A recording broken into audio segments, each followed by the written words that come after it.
Bulldozer चला है। Gandhi road पर बालाजी गार्डन है। आपको बताएं, कांग्रेस के प्रदेश उपाध्यक्ष और ग्रामीण अध्यक्ष हैं अशोक सिंह, जिनके मैरिज गार्डन पर अब प्रशासन का बुलडोजर चला है। प्रशासन ने एंटी माफिया मुहिम शुरू की है, जिसके तहत कार्रवाई की जा रही है। गांधी रोड पर बालाजी गार्डन पर प्रशासन का बुलडोजर चलने के लिए पहुंचा है।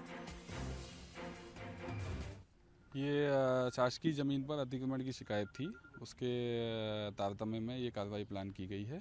और ये एक मैरिज गार्डन संचालित था यहाँ, और प्राइमा फेसी ये सरकारी ज़मीन पर है। बाकी हम सीमांकन करके स्थिति और क्लियर कर देंगे। कितनी ज़मीन है? कब्जा मैरिज गार्डन का है, जैसा मैं आपको बता चुका मालिक कौन बताया? संपत्ति मालिक मैं अभी देख नहीं पाया हूँ कौन है, लेकिन मैरिज गार्डन जो संचालक हैं वो इस पर कब्जेदारी है। निश्चित रूप से एंटी माफिया अभियान शुरू होगा, ये उसको इसकी शुरुआत कह सकते हैं। चलिए सीधे रुख करेंगे ग्वालियर की तरफ। हमारे संवाददाता प्रहलाद सिंह इस वक्त हमारे साथ सीधे जुड़ गए हैं। प्रहलाद, एक तो ये समझना चाहेंगे कि अब जो एंटी माफिया मुहिम अब प्रशासन चलाने जा रहा है, उसके निशाने पर अब कौन कौन सी ऐसी जगहें होंगी जहां पर आप देखते हैं ग्वालियर में कि अवैध रूप से लोगों ने कब्जा कर रखा है? दूसरी बात ये जानना चाहूँगा आपसे कि क्या प्रशासन की नींद तभी टूटती है जब भोपाल से निर्देश जारी होते हैं? तब तक उनकी नाक के नीचे तमाम निर्माण होते रहते हैं और अफसरों को ये पता नहीं चलता कि क्या वैध है और क्या अवैध है।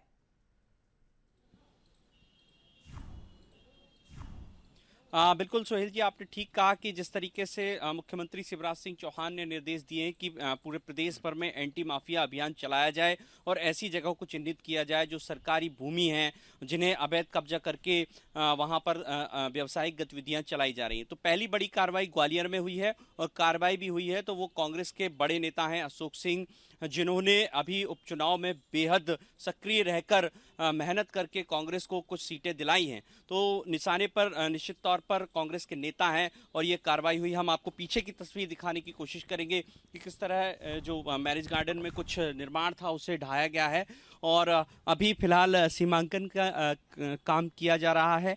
कुछ स्थान को अवैध बताया गया है, हालांकि जो संपत्ति के जो मालिक हैं, जो यहाँ पर लोग थे, उन्होंने कहा कि ये अवैध नहीं है, हमारे पास दस्तावेज हैं, जिसके बाद प्रशासन माना है और फिलहाल सीमांकन किया जा रहा है।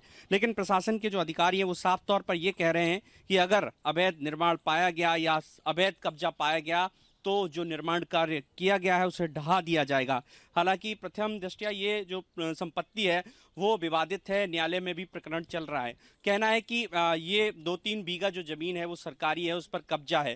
तो लेकिन जिस तरीके से एक्शन में अभी प्रशासनिक अधिकारी आए हैं, पुलिस का अमला यहाँ पर मौजूद है, उससे ये स्पष्ट हो गया है कि प्रशासन अब एंटी माफिया मुहिम को आगे गति देगा और उनके निशाने पर वही होंगे जो माफिया हैं। लेकिन देखना होगा कि ये रवैया उन लोगों के साथ भी रहेगा जो सत्ता से साठगांठ कर कर रहते हैं, या फिर कुछ एक लोग निशाने पर रहेंगे।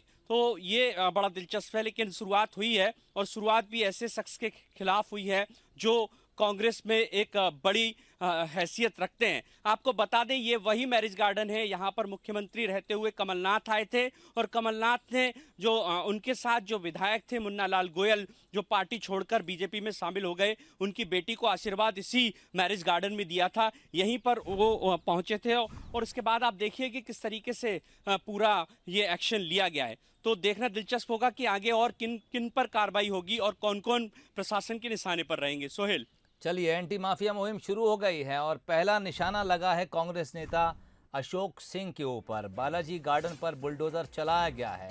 हालांकि वहां मौजूद कर्मचारियों ने कुछ कागजात अधिकारियों को दिखाए हैं, उसके बाद बुलडोजर चलाने की कार्रवाई कुछ देर के लिए रोकी गई है। सीमांकन दोबारा से किया जा रहा है। अब देखना होगा कि प्रशासन के इस एंटी माफी मुहिम के निशाने पर आगे कौन कौन से लोग आते हैं, और ग्वालियर में जो अवैध निर्माण हैं उस समेत मध्य प्रदेश में जो अवैध निर्माण है, कहां कहां पर प्रशासन का हथौड़ा और बुलडोजर चलता है। प्रहलाद, बहुत बहुत शुक्रिया तमाम बातचीत के लिए।